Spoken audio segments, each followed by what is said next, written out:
Gold, trusted gold buyers. మీరు తాకట్టు పెట్టిన బంగారాన్ని విడిపించి ఈ రోజు ఉన్న మార్కెట్ ధరకు కొనబడను.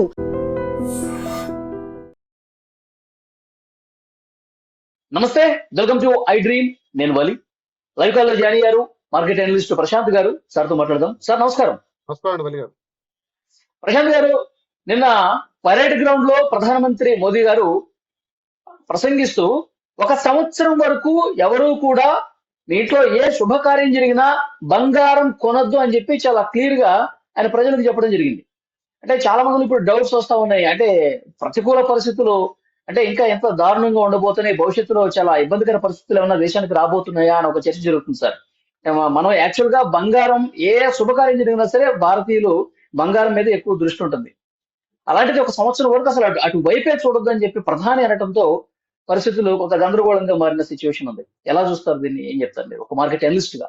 ఖచ్చితంగా అండి. ఇప్పుడు దాదాపుగా అంటే చాలా విషయాలు చెప్పారు. అంటే ప్రధానంగా మనం ఏంటంటే ఇది ఏదో బంగారుకు సంబంధించిన అంశం కాదు. బంగారు వల్ల మన దేశానికి ఏదో జరుగుతుంది అనేది కాదు. బంగారు ప్రైసింగ్ గురించి సంబంధించింది కాదు. అసలు ఇది బంగారుకి సంబంధించిన విషయమే కాదు. కాకపోతే ఇది మన యొక్క భారతదేశం యొక్క ఆర్థిక వ్యవస్థ ఎలా ఉందంటే మనది చాలా ఇంపోర్ట్ డ్రివెన్ ఎకానమీ. అంటే మన దేశంగా తయారు చేసే ఎక్స్పోర్ట్స్ కంటే ఇంపోర్ట్స్ చాలా ఎక్కువ ఉంటాయి మనవి. మనం చేసే ప్రధానమైన ఎక్స్పోర్ట్స్ మీకు తెలిసిందే ఐటీ సర్వీసెస్, ఫార్మా రంగంలో, తర్వాత కొంచెం వ్యవసాయ సంబంధించిన ఫార్మింగ్ సంబంధించినవి, బట్టలు, సిల్క్ ఇలా కొన్ని ఉన్నాయి. వీటికంటే మనం ఇంపోర్ట్ చేసుకునేది 88% మనం ఆయిల్ ఇంపోర్ట్ చేసుకుంటాం భారతదేశం. సో అలాగే మనం గోల్డ్ కూడా ఇంపోర్ట్ చేసుకుంటాం. సో చాలా చాలా ప్రీషియస్ మెటల్స్ అన్ని కూడా చాలా ఇంపోర్ట్స్ చేసుకుంటాం. రక్షణ వ్యవస్థ సంబంధించిన ఫైటర్లు ఇవన్నీ హై వాల్యూ గూడ్స్. సో ఎప్పుడైతే మనం ఇంపోర్ట్ డ్రివెన్ ఎకానమీ ఉన్నప్పుడు మనం ఖచ్చితంగా అంతర్జాతీయంగా ఏ వస్తువు కొనాలన్నా డాలర్ల మీద భారం పడుతుంది. సో మన దేశం దగ్గర ప్రతి ఒక్కరికి తెలుసో లేదో విదేశీ మారక ద్రవ్య నిల్వలని దాదాపుగా మన దేశం యొక్క అత్యవసర పరిస్థితులు అంటే 91 నాటి పరిస్థితుల్లో భారతదేశం ఏది కొనలేని స్థితికి వెళ్ళిన ఆ రోజుల్లో ఆ దేశం నుంచి మన విదేశీ మారక ద్రవ్య నిల్వలు ఫారిన్ ఎక్స్చేంజ్ రిజర్వ్స్ కింద దాదాపుగా 700 బిలియన్లు డాలర్లు వర్త్ మన దగ్గర పెట్టుకొని ఉంటాం. సో అందులో నుంచే మనము ఏదైనా సరే ఇంపోర్ట్ ఎక్స్పోర్ట్ మధ్య ఉన్న వ్యత్యాసాన్ని డాలర్లలో పూరించాల్సి ఉంటది. సో ఎప్పుడైతే మనం ఇంపోర్ట్స్ అనేటివి ఎక్కువైపోతున్నాయి, ఎక్స్పోర్ట్ తగ్గుతున్నాయో అటువంటి టైంలో మన దేశంలో ఉన్న డాలర్ నిల్వలపై భారం పడి మన రూపాయి అనేది క్షీణించుతూ వెళ్తుంది. డాలర్ల డిమాండ్ పెరుగుతుంది. సో ఇది పెరగడం వల్ల మన దేశీయంగా ఒక మాంద్య పరిస్థితి వస్తుంది, అంటే ఇన్ఫ్లేషన్ వస్తుంది. కాబట్టి అటువంటి పరిస్థితులు రాకుండా ఉండాలంటే మనం డాలర్ డిమాండ్ తగ్గియాలి. డాలర్ అంటే సార్ ఇప్పుడు ఎక్స్పోర్ట్స్ తక్కువ ఉన్నాయి, ఇంపోర్ట్స్ ఎక్కువ ఉన్నాయి అన్నది ఇప్పటి నుంచి కాదు కదా, ఎప్పటి నుంచో దశాబ్దాలుగా నడుస్తున్నటువంటి పరిస్థితే కదా. ఇప్పుడు ఇవాళ పర్టికులర్ గా అసలు సంవత్సరం వరకు మీరు కొనద్దు అని ఇప్పుడు చెప్పడాన్ని ఎట్లా చూడాలంటారు? అంటే ప్రధానంగా మనం చూసాము నిన్న అమెరికాకి ఇరాన్ ఒక సందేశం పెట్టింది. ఏంటంటే మేము మా దేశంలో తయారు చేసుకుంటున్న న్యూక్లియర్ రిఫైన్మెంట్ వేరే దేశానికి మేము షిఫ్ట్ చేసుకుంటాం, అనుమతించండి అంటే అమెరికా ఆ ప్రపోజల్ కి తోసిపుట్టింది. అది ఎప్పుడైతే ఆ ప్రపోజల్ తోసి పక్కకు పెట్టిందో దాదాపుగా $113 వెళ్ళిపోయింది బ్యారెల్ ధర. అంటే ఇప్పుడిప్పుడులో సమస్య పోతాది అనుకున్న బ్యారెల్ ధర దాదాపుగా అంటే అంతకంతకు పెరిగి స్ట్రైట్ ఆఫ్ హార్ముజ్ పరిస్థితులు మారే దశలో ఏవి లేవు. కాబట్టి నెక్స్ట్ 2-3 months లో మనము ఒక ఆయిల్ క్రైసిస్ వైపు వెళ్ళి అంతర్జాతీయంగా మన దేశంలో ఉన్న డాలర్ల మీద డిమాండ్ పెరుగుతుంది. కాబట్టి సడన్ గా మనం డాలర్లని పెంచుకోలేము. కాబట్టి ఇతరత్రాలు ఏమున్నాయో అంటే మన ప్రధానమంత్రి గారు గోల్డ్ తో పాటు ఇంకొన్ని చెప్పారు. ప్రధానంగా మీరు వర్క్ ఫ్రమ్ హోమ్ చేసుకోండి, ఫారిన్ ట్రావెల్స్ తగ్గించండి, అంటే ఏదైతే డాలర్ మన దేశం మీద డిమాండ్ ఉంటుందో వాటి మీద పెట్టండి. కాకపోతే ఇవి స్మాల్ క్యాప్. మన భారతదేశం లాస్ట్ ఇయర్ ఇంపోర్ట్ చేసుకున్న గోల్డ్ వాల్యూ $70 బిలియన్, అంటే దాదాపు మన విదేశీ మారక ద్రవ్య నిల్వల్లో 1/10. సో ఇది ఒక హై టికెట్ ఐటమ్. ఇది ఎందుకు చేస్తున్నాం మనము? జ్యువెలరీ అనేది మనం ఎమోషనల్ గా మన పెళ్లిళ్లలోనో అక్కడో ఇది ఉండాలని ఒక సాంప్రదాయంగా చేస్తున్నాం. దాన్ని కొంచెం పోస్ట్ పోన్ చేసుకోండి అన్నారు. కాకపోతే దీంట్లో ఒక విశ్లేషణ నేను చేస్తున్నానండి. 2 సంవత్సరాలుగా బంగారం అనేది కొనే తీరు మారింది. ఓకే, ఇంతకు ముందు బంగారాన్ని పెళ్లిలకు లేదా మన ఇంట్లో ఒక సెక్యూరిటీగా, ఒక ఇన్సూరెన్స్ అసెట్ గా బంగారాన్ని కొనేవాళ్ళు. కానీ లాస్ట్ ఇయర్ మనం చూసాం ₹100 పెడితే ₹175 అయింది బంగారం. కాబట్టి దానికి పెట్టుబడిగా మారింది, ఒక వ్యాపారంగా మారినప్పుడు ఇప్పుడు మీరు నేను ఒక ₹100 వలి గారు ₹100 పెడితే ₹150 అయితే 6 నెలలు అంటే మీరు ఎవరు కొనొద్దని ఆపరు. ఎందుకంటే మీ పర్సనల్, మీ ఫ్యామిలీ అవసరం, మీ పర్సనల్ ఇంట్రెస్ట్ అవసరం. అటువంటి గ్రోత్ మార్కెట్ లో ఉన్న గోల్డ్ ని మీరు కొనొద్దంటే కూడా ఎవరు ఆపలేరు. ఓకే, సో కాబట్టి గవర్నమెంట్ అప్పీల్ ని జనరస్ గా మనం ఒక నేషనల్ ఇంట్రెస్ట్ గో అన్నిటితో సమానంగా చూడాలి. ఇదేదో బంగారు సంబంధించిన విషయం ఏం కాదు. ఇంకొక విషయం నేను చెప్తానండి. భారతదేశం బంగారు కొనడం ఆపేస్తే ప్రపంచంలో బంగారు రేట్ ఏం తగ్గదు. ఎందుకంటే బంగారు మార్కెట్ చాలా పెద్దది, భారతదేశానికంటే 200 రెట్లు పెద్దది. సో ప్రతి ఉమ్, దేశము తమ దేశం యొక్క నిల్వల్లో కొన్ని కిలోలు టన్నుల కొద్ది బంగారం ఉంది. బంగారు ఇండియాలో ఉండేది తక్కువ, అంటే ఒక బ్యాంకుల్లో కానీ మన రిటైలర్స్ గా అంటే మన దగ్గర అంతా కలిసి ఒక 25,000 టన్నులు ఉండొచ్చు. ఓకే, భారతదేశంలో ఒక అంచనా. కాకపోతే సో ప్రపంచవ్యాప్తంగా దాని డిమాండ్ అనేది తరగదు.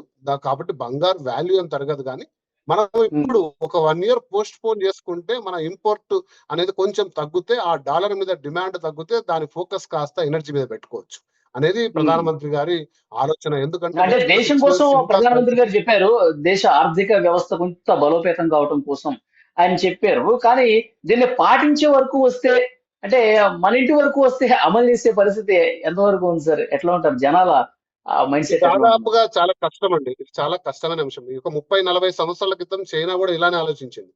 అరే మీరు ఇంపోర్ట్లు ఆపండి, కొనడం ఆపండి అంటే ఎవరు ఆపరు. అప్పుడు ఏం చేశారు, ఉమ్, ఎక్స్పోర్ట్లను పెంచారు. అంటే దేశీయంగా తయారీ వ్యవస్థను బలపరుచుకొని మ్యానుఫ్యాక్చరింగ్ రంగం, ప్రొడక్షన్ రంగం, ప్రతి చిన్న ఆట వస్తువు దగ్గర నుంచి ప్రతి ఇంట్లో జరిగే ఫ్రిడ్జ్, మంచాలు, ఈ ప్రతి వస్తువుని మీ ఇంట్లో ఇటు తిరిగి ఇటు తిరిగితే మీకు కనపడని చైనా గూడు కనపడని దేశం లేదు, ఉమ్, ఇల్లు కాదు, ఆ దేశమే లేదు. సో అంత పెద్ద ఎక్స్పోర్ట్ వ్యవస్థగా మార్చుకున్నారు. వాళ్ళకున్న పాపులేషన్ ని ఆ రకంగా మార్చుకొని వాళ్ళు స్ట్రెంగ్ చేసుకున్నారు. భారతదేశం కూడా 2-3 దశాబ్దాల్లో ఖచ్చితంగా చేసుకోవాల్సిన అంశం అదే. బట్ ఇప్పుడు ఈ ఉమ్, అనుకోని క్రైసిస్ ని ఎదుర్కోవాలి దేశం అంతా అంటే ఖచ్చితంగా కోవిడ్ లాంటి పరిస్థితుల్లో ఉన్న కొంచెం డిసిప్లైన్ పాటించాలి. బట్ కోవిడ్ అనేది ఒక భయంతో వచ్చిన ఎమర్జెన్సీ, అంటే ప్రతి అవును. ఒక్కరికి ప్రాణంతో భయం. ఈ రోజు భయం కాదు, అది ఇన్ఫ్లేషన్ మనకు దెబ్బ పడుతుంది అని తెలుసుకోవడానికి టైం పడుతుంది. అంటే 100 రూపాయలు పడే పెట్రోల్ 200 అయింది అనుకోండి, అప్పుడు ఓకే ఏదో ఎమర్జెన్సీ ఉంది. ఈ రోజు నేను 10 రూపాయలు కొంటున్న టొమాటో 60 రూపాయలు అయింది, 30,000 కొంటున్న టీవీ 80,000 అయింది. ఇలాంటి పరిస్థితులు మనకి ఇండియాలో రాకూడదు అన్న ఉద్దేశంతో ఇన్ఫ్లేషన్ పెరగకూడదు. మీరు చూసారు కరెక్ట్ గా 1.5 ఇయర్ క్రితం శ్రీలంకలో ఏం జరిగింది, విదేశీ అవును. మారక ద్రవ్య నిల్వలు సున్నాయి. వారి యొక్క విదేశీ విధానంలో ఏదైతే కారణాలు మనం ప్రస్తుతం సున్నా అయిన తర్వాత ఏమైంది, పెట్రోల్ ఇంపోర్ట్ చేసుకోలేకపోయారు. అంతకు సంబంధించిన డాలర్లు వాళ్ళ దగ్గర లేవు. ప్రతి పెట్రోల్ బంక్ దగ్గర 4 కిలోమీటర్ల క్యూ. అసలు దేశ పరిస్థితి మొత్తం అందరం ప్రపంచం అంతా చూసాం. సో అవును సార్. అలాంటి పరిస్థితులు మనకు కూడా రాకూడదు. మన డాలర్ విలువ నిలువలు తగ్గకూడదు. ఎందుకంటే మనం ఇంపోర్ట్ చేసుకునేటివి ఖచ్చితంగా 88% క్రూడ్ ఆయిల్ ఉంది. సో ఈ మొత్తం ప్రధానమంత్రి గారి చర్చ గోల్డ్ కాదండి, ఇది డాలర్ మీద ఆధారిత ఏదైతే మనం ఇంపోర్ట్ చేసుకున్నామో వాటిని తగ్గించుకునే విధానం. మరి ఇది కరెక్టా? ప్రధానమంత్రి గారు చేసిన అప్పీలు గవర్నమెంట్ ఇంకా వేరే చర్యలు తీసుకుండొచ్చా? వారు లాస్ట్ 1 ఇయర్ ఫిజికల్ పాలసీలో ఏమైనా మార్పు చేసిండొచ్చా? ఇటువంటి ఉమ్, పరిస్థితులు వచ్చినప్పుడు ప్రజల్ని మీరు మానుకోండి, మీరు తినద్దండి, మీరు కడుపు కాల్చుకోండి అని చెప్పడం కరెక్టా అంటే ఇది ఒక ఉమ్, రాజకీయ విశ్లేషణలోకి వెళ్తుంది. కానీ బట్ ఒక ఆర్థిక విశ్లేషణ అయితే ఖచ్చితంగా ప్రజలు మొత్తం కూడా భారతదేశ ప్రభుత్వం చేసిన అప్పీల్కి ఖచ్చితంగా మనం ముందుకు వెళ్ళాలి. బట్ ఇంత ఉమ్. ఫాస్ట్ గా పెరుగుతున్న బంగారు యొక్క వాల్యూని క్యాష్ చేసుకోకుంది నేను చెప్పలేనండి. అలా నేషనల్ ప్రధానమంత్రిగా పాటించమని చెప్తాను. ఇది ఒక వ్యక్తిగత నిర్ణయం అండి వల్లి గారు. సో ఫైనాన్షియల్ గా ఉమ్. అయితే ఇది ఒక వ్యక్తిగత నిర్ణయం, అది వ్యక్తిగత చాయిస్, కొనాలా లేదా అనేది. బట్ బంగారు రేట్ అయితే దీని నుంచి ఏం మార్పు రాదు. ఈ 1 ఇయర్ లో చేసిన ఈ అప్పీల్ ఎప్పుడైతే మన భారతదేశంలో ఎప్పుడు ఈ అప్పీల్ చేయలేదు. ఇంపోర్ట్స్ ఉమ్. తగ్గించుకోమని చెప్పారు కానీ కేవలం గోల్డ్ మాత్రమే తగ్గించుకునే అనే అప్పీల్ ఎప్పుడు లేదు. చూడాలి దీన్ని ప్రజల రకంగా అర్థం చేసుకుంటారు. ఎందుకంటే 100 మంది 100 రకాలుగా అర్థం చేస్తారు. ఉమ్. బంగారు మరి యాక్చువల్ గా యుద్ధం పెరిగిపోతుందేమో, పరిస్థితుల మీద, పడిపోతుంది. యుద్ధం స్టార్ట్ అయిన తర్వాత ఉన్నటువంటి పరిస్థితుల మీద ఏదైనా ఇక తప్పదు మనం ప్రజలకు చెప్పాల్సింది ఉన్నప్పుడు స్పెసిఫిక్ గా ఈ పాయింట్స్ గురించే ఒక జాతిని ఉద్దేశించి ప్రసంగిస్తారు ప్రధానమంత్రి మోదీ గారు.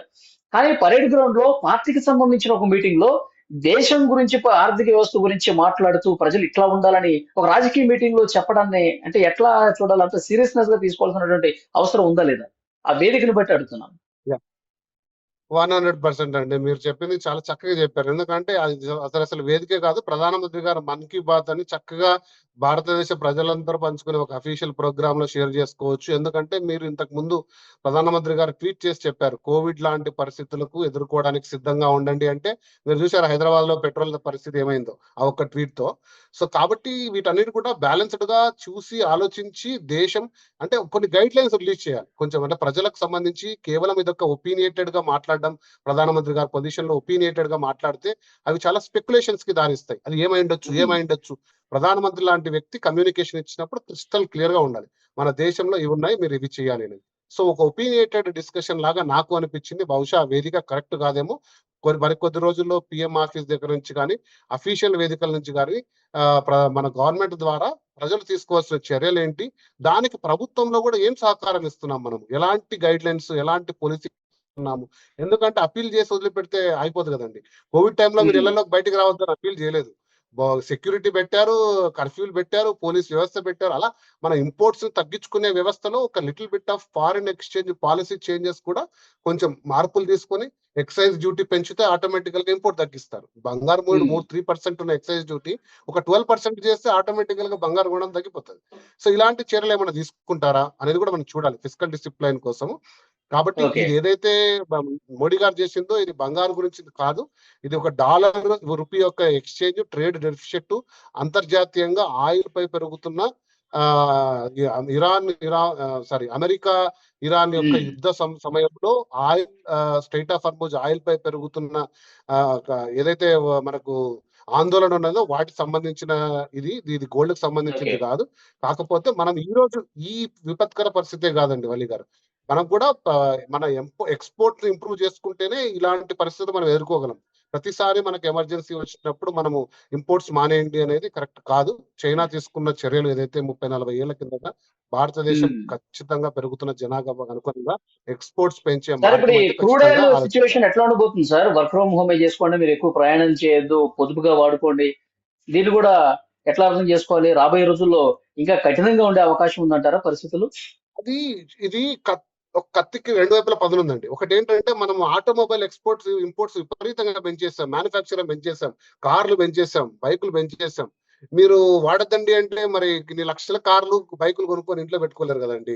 సో కాబట్టి వాటికి అనుగుణంగా పెట్రోల్ డిమాండ్ ఉందా, వాటి అనుకుని సరే పెట్రోల్ అవైలబిలిటీ ఉందా అనేది ప్రతిరోజు 2900 కొత్త వాహనాలు రోడ్ల మీదకి వస్తున్నాయంట. దగ్గర అందుబాటులో ఉందా, మనం ఎలా మిషన్లు ఇస్తున్నాం, ఎన్ని రిజిస్ట్రేషన్ ఏమైనా పెంచామా. సో ఇవన్నీ కూడా గవర్నమెంట్ బెరీ చేసుకొని పర్మిషన్ ఇవ్వాలి. అక్కడ మనము ఏమి పొలిసింగ్ చేయకుండా కేవలం ఇట్లా ఆయిల్ మీద వాడద్దండి అంటే అది కరెక్ట్ కాదు.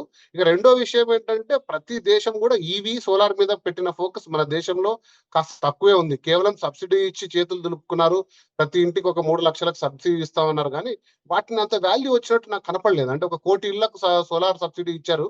మన భారతదేశంలో దాదాపు 60 కోట్ల గృహాలు ఉన్నాయని ఒక అంచనా. 1 కోటి ఇళ్లకు సబ్సిడీ ఇస్తే దాంతో సోలార్ ఏం ట్రాన్స్ఫర్మేషన్ లేదు, కానీ చాలా ఆపర్చునిటీ ఉంది. ప్రజలందరూ కూడా సోలార్ వైపు మళ్ళడానికి, ఎలక్ట్రిసిటీ తర్వాత ఏమంటారు ఈవీ వెహికల్స్ మారడానికి చాలా చాలా చాలా మనకు విధానాలు ఉన్నాయి. కాకపోతే గవర్నమెంట్ అంత సీరియస్ గా తీసుకోలేదనేది కూడా ఒక అంశం మనం చూడాలి. ఎందుకంటే ప్రపంచ దేశాలు చాలా షిఫ్ట్ అయిపోయాయి. ఇలాంటి పరిస్థితులు తీసుకొని దాదాపు కొన్ని దేశాలు అయితే 0 పెట్రోల్ 0 డీజిల్ స్టేజ్ కి వచ్చేసాయి. దాదాపు రెన్యూవబుల్ ఎనర్జీస్ కి దాదాపుగా పెద్దపీట వేస్తూ సోలార్ ఈవీ లాంటివి తీసుకొని అలాంటి పరిస్థితులు ఇండియాలో రావడాలని కూడా కోరుకుంటాం. ఎందుకంటే 88% మనం ఇంపోర్ట్ ఆధారిత ఉంది. సో మనం ఏం చేసాము, ఇప్పుడు ఇథనాల్ బ్లెండింగ్ అనేది ఒక చిన్న ఎగ్జాంపుల్ అండి. అది కొంచెం నాకు తెలిసి ఒక మంచి స్టెప్. అది రాజకీయంగా పెద్ద చర్చకు వచ్చిండొచ్చు, అది ఒకరి ప్రయోజనం కోసం చేశారని ఉండొచ్చు, కానీ ఇథనాల్ బ్లెండింగ్ వల్ల ఒక 10-20% పెట్రోల్ ఒక ఇంపోర్ట్ తగ్గుతుంది మనకు. సో దాని మూలంగా కొంచెం డాలర్ల డిమాండ్ తగ్గుతుంది. అది కూడా విరివిగా వాడి ఇథనాల్ ని ఏదైతే మనం గవర్నమెంట్ పర్మిషన్ ఇచ్చిందో అది కూడా కొంచెం ముందుగా కొంచెం ఇథనాల్ అనేది అయితే పెట్రోల్ డీజిల్ మీద డిమాండ్ తగ్గే అవకాశం ఉంది. కూడా కొంచెం మనకు హెల్ప్ అవ్వాలి, అంటే ప్రజలకు అప్పీల్ చేసే ముందు. బట్ ఇది ఇమీడియట్ ఎమర్జెన్సీ కాబట్టి తప్పక మనం ఎటువంటి అప్పీల్ చేస్తుందో దానికి స్పందించాల్సిన అవసరం ఒక దేశ పౌరుడుగా మీకు నాకు ఉంది. కానీ లాంగ్ టర్మ్ లో అయితే దీన్ని మార్చుకొని ఇలాంటి పరిస్థితులు మనకి ఎప్పుడు వచ్చినా కూడా మనం ఎదుర్కొనే విధంగా దేశం సన్నిద్ధం కావాలని నా ఆలోచన. చూద్దాం సార్, ప్రజలకైతే దిశానిర్దేశం చేశారు మోదీ గారు. సో ప్రజలు ఎంతవరకు క్రమశిక్షణతో ఉంటారు, ఎంత పొదుపుగా ఉంటారు అన్నది కూడా తెలుస్తుంది భవిష్యత్తులో. మంచి ఇన్ఫర్మేషన్ ఇచ్చారు. Thank you very much sir.